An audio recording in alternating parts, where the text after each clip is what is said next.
स्वर्गीय यशवंतराव चौहान कृषि प्रदर्शनी मंडप का निर्माण शुरू। कृषि उत्पन्न बाजार समिति द्वारा प्रतिवर्ष आयोजित होने वाली यशवंत कृषि प्रदर्शनी 6 दिसंबर से 10 दिसंबर तक आयोजित होगा। इस साल 19 साल हो गए हैं। इस समय कृषि और औद्योगिक स्तर पर नई तकनीकें देखने को मिल सकती हैं। इस प्रदर्शनी की तैयारी के लिए मंडप का निर्माण शुरू किया गया। इसका उद्घाटन रैयत सहकारी चीनी फैक्ट्री के अध्यक्ष एडवोकेट उदय सिंह पाटिल उंडालकर ने किया। इस समय प्रभारी सचिव अबा साहेब पाटिल, उपविभागीय कृषि अधिकारी समीर पवार, तालुका कृषि अधिकारी दत्तात्रेय खरात उपस्थित थे। किसानों द्वारा किसानों के लिए आयोजित यह देश की एकमात्र प्रदर्शनी है। इस वर्ष 350 से 400 स्टॉल भाग लेंगे। इस समय बड़ी संख्या में सरकारी अधिकारी, पदाधिकारी एवं कर्मचारी उपस्थित थे।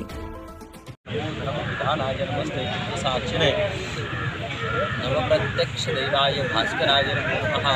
ओम वरुणाय नमः। पूजयामि सकलोपचारार्थाक्षरैः सम्पूज्य प्रार्थयामि। नमस्कारं करोमि।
प्रदर्शनाच्या मंडपाच्या भूमिपूजनाच्या निमित्तानं या ठिकाणी सर्व मार्केट कमिटीतले पदाधिकारी, सर्व शासकीय अधिकारी या ठिकाणी आलेले आहेत। कायम हा कार्यक्रम, या प्रदर्शनाची सुरुवात ही चव्हाण साहेबांच्या जयंतीच्या निमित्तानं होत असते, पण पुण्यतिथीच्या निमित्तानं होत असते।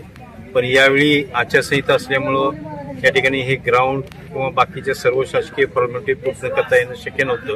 म्हणून तारीख पुढे घेऊन उद्याच्या 6 तारखेला या प्रदर्शनाचे आपण अनौपचारिक उद्घाटन करून आपण या ठिकाणी सुरुवात करतोय। आणि हे प्रदर्शन पुन्हा एकदा शेतकऱ्यांच्या ज्ञानामध्ये भर टाकण्यासाठी उपयुक्त ठरावं, हीच अपेक्षा या ठिकाणी व्यक्त करतो। दादा, प्रदर्शनाचं काय यावर्षी महत्त्वाचं राहणार आहे? नेहमीप्रमाणे प्रदर्शन या ठिकाणी शेतकऱ्यांच्या हिताच्यासाठीच या ठिकाणी भरवलेलं आहे। आणि यावेळी जास्तीत जास्त यांत्रिकीकरण कसं आपल्याला या ठिकाणी दाखवण्याचा प्रयत्न आमचा राहणार आहे। किती स्टॉल सहभागी होतील यावर्षी? 350 ते 400च्या दरम्यानचे स्टॉल यावर्षी सहभागी होतील। प्रदर्शनाचं उद्घाटन कुणाच्या हस्ते होणार आहे?